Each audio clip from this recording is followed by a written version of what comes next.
Las metas del milenio tienen que ver con desarrollo, con acceso a recursos, y eso tiene que ver con la inequidad que persiste todavía en América Latina y el Caribe, que es la región del mundo con mayor inequidad en términos de ingreso, en términos de recursos. Eso afecta específicamente a los jóvenes y a las mujeres. Es una región con una larga población joven también y con un alto nivel de fertilidad entre las mujeres jóvenes. Entonces, las metas del milenio tienen, por ejemplo, el acceso a la educación, el acceso a servicio de salud, niveles de mortalidad materna, equidad de género, todo lo que tiene que ver con pobreza. O sea, todas estas metas, ¿no?, forman parte de las metas del milenio y afectan específicamente a las mujeres y las mujeres jóvenes. Vemos la violencia como una barrera muy alta con respecto al desarrollo, al acceso a la salud, la educación, y las mujeres jóvenes sufren mucha violencia en esa región. Entonces, es un tema muy relevante para las mujeres en esta región. Estuvimos viendo el primer objetivo de desarrollo del milenio, que tiene que ver con la disminución de la pobreza, y la verdad que no ha disminuido y sobre todo sigue siendo principalmente afectadas en los países de nuestra región las mujeres y los jóvenes. Y ahí nos preocupó qué pasa también con el acceso de las mujeres al trabajo llamado decente. Y digo llamado decente porque es como lo llama la Organización Internacional del Trabajo, y a veces esto nos genera un poco de ruido. Y ahí lo que vimos es que en realidad en los países de nuestra región todavía las mujeres siguen participando más en trabajos de poca valorización, poca remuneración, trabajan menos horas que los hombres, ganan menos por lo tanto, y están mucho más en el sector informal de los servicios y sobre todo del servicio doméstico que en el sector formal. Y esto no es menor, porque entonces son las mujeres que si quedan embarazadas no tienen licencia por maternidad, es decir, el día que ellas no trabajan no hay nadie que les pague, no tienen otros beneficios como las vacaciones, pagas, etcétera, etcétera. Entonces vimos que hay en algunos países, se está comenzando a querer regularizar esto, pero todavía falta mucho. Y la otra cosa que surgió a la vista es cómo la distribución del uso del tiempo de mujeres y varones en nuestras sociedades de América Latina, bueno, sigue siendo muy desbalanceada. Mientras las mujeres tenemos doble y triple tareas porque estamos a cargo de todas las tareas del cuidado no remunerado, es decir, del cuidado de los niños, del cuidado de los enfermos, del cuidado de las personas discapacitadas, los hombres no tienen estas responsabilidades. Entonces ahí vemos como el hombre tiene tiempo para actividades de recreación y demás, mientras que las mujeres no tienen tiempo para estas actividades porque consumen ese tiempo en las tareas de cuidado. Entonces también vemos que no hay muchas leyes en ese sentido para homologar y que esto sea repartido por igual entre hombres y mujeres, y tampoco hay grandes actividades hacia, digamos, que se modifiquen pautas culturales en lo que tiene que ver con esto. Por lo tanto, tenemos bastante desnivel. Otra cosa que estuvimos analizando fue el tema de la educación, y nos preocupó el tema de que en educación hay baches, digamos, en muchos países de la región se mejoró el acceso de las mujeres y las niñas a la educación formal. Pero hay un campo donde quedan todavía muchos problemas, que es primero, educación de calidad. En toda nuestra región ha habido una priorización de la educación paga en relación a la educación gratuita, cuando en nuestros países solía ser al revés, predominaba la educación gratuita en relación a la paga. Pero esto se ha modificado para mejorar la calidad de la educación. Y esto nos preocupa porque entonces se está haciendo una diferencia entre que niñas y niños quedan los que van a las escuelas públicas con un grado o un nivel de educación de menor calidad que los que van a la educación privada. Y la otra cosa que nos preocupa es que en los Objetivos de Desarrollo del Milenio no se consideró la educación sexual integral, que nos parece que es un aspecto fundamental. ¿Por qué? Porque iguala las posibilidades en cuanto al ejercicio de la sexualidad y de la reproducción y a los derechos que tienen niñas y niños. Y esto es algo que los países de nuestra región en el 2008 en México se comprometieron, tanto los de salud como de educación, a hacer esta educación sexual integral, y esto no se completa. Quiere decir que el panorama nos dejó grandes baches, por más que tenemos que decir que en algunas cosas sí se ha ido mejorando, pero no tanto, y esto es lo que tenemos que plantear para ahora los Objetivos de Desarrollo Sustentable.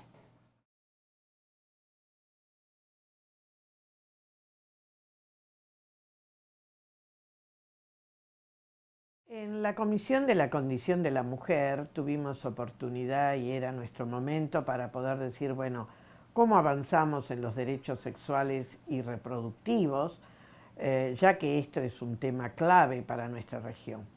Sin embargo, fue una reunión en la cual descubrimos que el mapa y el posicionamiento de los países, tanto en nuestra región como en el mundo, estaba cambiando. Y no necesariamente cambiando para bien. ¿Qué quiero decir con esto? Descubrimos ya en la reunión preparatoria de ministras de la mujer en México, que por ejemplo en el Caribe inglés me estoy refiriendo sobre todo, las ministras expresaron observaciones a hacer unas referencias explícitas a la defensa de los derechos sexuales y reproductivos. Esto nos llamó la atención, ya que hubo como una inversión de posiciones. Mientras las ministras de América Latina estaban a favor y con mayores posibilidades de expresarse positivamente, las del Caribe, que antes habían sido las que defendían estos derechos, ahora estaban al revés, oponiéndose a ellos. Esto nos llevó a darnos cuenta de que en la comisión iba a ser difícil este tema, pero fue mucho peor cuando llegamos allí y observamos además otros cambios importantes. Por ejemplo, cómo África, con esto de la primavera en los países de Medio Oriente y sobre todo los de África del Norte, cómo se había radicalizado las posiciones y estaban totalmente opuestos a que hubiera cualquier mención a los derechos sexuales, pero también a los derechos reproductivos. Y el propio Egipto, donde hace 20 años se hizo la Conferencia de Población y Desarrollo, donde se le dio mayor énfasis a los derechos reproductivos, estaba ahora sin querer mencionarlos y diciendo que esto no se podía aceptar porque era una forma de hablar del aborto. Quiere decir que nosotros encontramos un mundo muy cambiado. Rusia aparece como uno de los países también oponiéndose junto con Bielorrusia, y en cambio había mejorado Irlanda, que siempre Irlanda solía ser el país dentro de la Unión Europea que por ser católico estaba más opuesto a esto. Entonces el mundo se había dado vuelta, pero en esta dada vuelta quedábamos atrapadas las mujeres con nuestros derechos en la defensa de nuestros derechos sexuales y reproductivos. Tengo que decir que por suerte hubo un manejo de esas discusiones por parte de los facilitadores que la verdad que permitió que realmente se impidiera dar marcha atrás en lo que fue los acuerdos para dejar esto de los derechos sexuales y reproductivos allí en el documento de conclusiones acordadas que se planteó. Y esto me parece que es muy importante, porque ahí se expresa como la capacidad de algunos países de manejo diplomático, que sí, no es lo mismo que la negociación a nivel de un país, es a nivel de todo el mundo, da las posibilidades de interrumpir o frenar algunos avances que se quisieron hacer para retroceder. Claro que no se pudo avanzar más en los reconocimientos, por ejemplo, de los grupos de las distintas orientaciones e identidades sexuales, pero se quedó a salvo todo lo que tenía que ver con los derechos sexuales y reproductivos. Respecto a la violencia de género, que es algo que también nos preocupaba, hubo también que hacer mucho hincapié en lo que había sido la reunión del año previo de la Comisión de la Condición de la Mujer, donde se trató el tema de violencia contra mujeres y niñas y hubo un documento acordado con un lenguaje y unas proposiciones muy buenas. Esto permitió que entonces se pudiera incorporar e incluso en el caso de la violencia sexual que se pudiera hablar de lo que tiene que ver con la prevención del embarazo, pero también la prevención del VIH. Y es muy interesante que en esta reunión de la Comisión de la Condición de la Mujer, la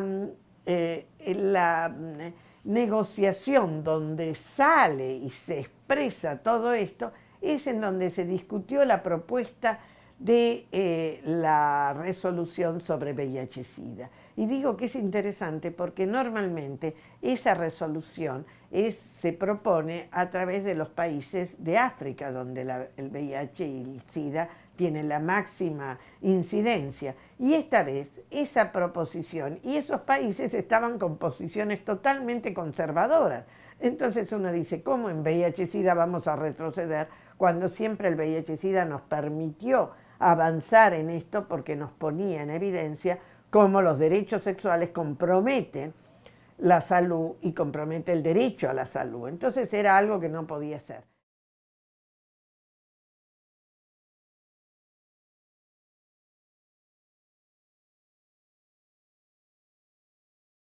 Las organizaciones de la sociedad civil tenemos ahora un gran desafío para que esto que se acuerda en la Comisión de la Condición de la Mujer y específicamente en todo lo que tiene que ver con violencia, acceso a la justicia y cómo se puede mejorar esto por parte de las mujeres y la sociedad en general, ya ahora toca que bajemos a trabajar al país y que aquello que se acordó en Naciones Unidas sirva para reclamarle y también para ayudar que el país adopte y acuerde y elabore normas para que las mujeres puedan mejorar el acceso a la justicia. La verdad que el acceso a la justicia en los casos de violencia contra mujeres y niñas en nuestros países tiene muchas deficiencias.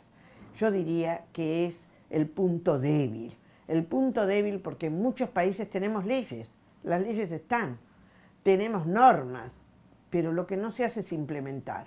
Y ahí es donde viene que la mujer, cuando tiene que acceder a la justicia para reclamar y para decir, bueno, tengo esta ley, tengo este derecho, necesito reclamar esto, no puede. No puede, ¿por qué? Porque la justicia es inaccesible, la justicia no tiene perspectiva de género, la justicia es lenta y exige volver y volver y reclamar. Y para una mujer que es víctima de violencia, que tiene hijos, tener que estar siguiendo un expediente, yendo a los tribunales 2 o 3 veces por semana o a veces por mes, cuando tiene más suerte, pero entonces que va muy lento el expediente. Estar allí, volver a hacer declaraciones y procesos en los cuales tiene que declarar, que poner testimonios, que dar mayores evidencias, que encima estas mujeres normalmente no tienen recursos económicos para pagar eso y entonces tienen que tener asesores letrados que son o de organizaciones no gubernamentales o de asociaciones profesionales de abogados que se prestan a esto gratuitamente, entonces que también ellas tienen que conseguir que estén dando respuesta a tiempo y tienen que ayudar en ese trámite. Significa realmente que las mujeres llega un momento en que dicen, no puedo seguir con esto.